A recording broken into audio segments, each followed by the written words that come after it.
Ukraine's President Zelensky says the US is ready to support us after a call with Donald Trump and European leaders. The talks in Berlin come ahead of Friday's Trump-Putin summit in Alaska.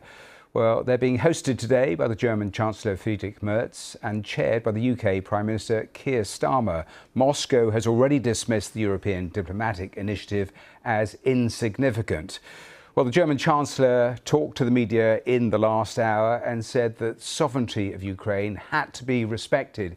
He also said more pressure would be needed if there was no movement from Russia.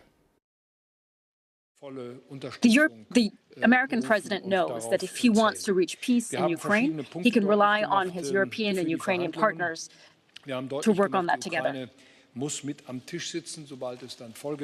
Ukraine has to sit at the table.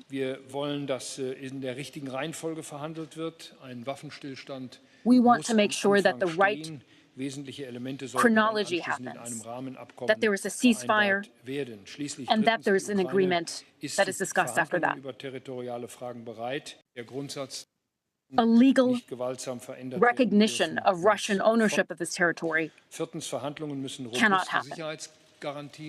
There have to be robust security guarantees.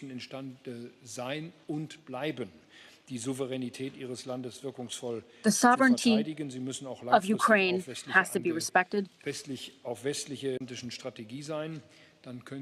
Negotiations have to be part of a larger transatlantic strategy.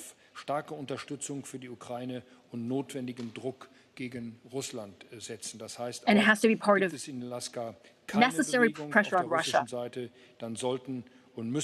If there is no movement on the Russian side, we and the U.S. have to put more pressure on Russia.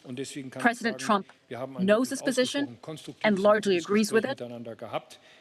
And we had a good conversation with each other. We wished President Trump all the best. We said we would speak to him after his meeting with President Putin. There is hope for movement. There is hope for peace in Ukraine. We're doing everything from European and German perspective to give any chance through diplomacy to end this terrible war.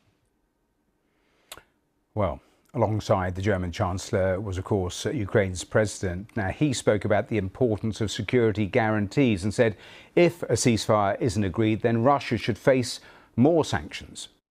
Everything regarding Ukraine needs to be discussed with Ukraine. We have to be part of this conversation.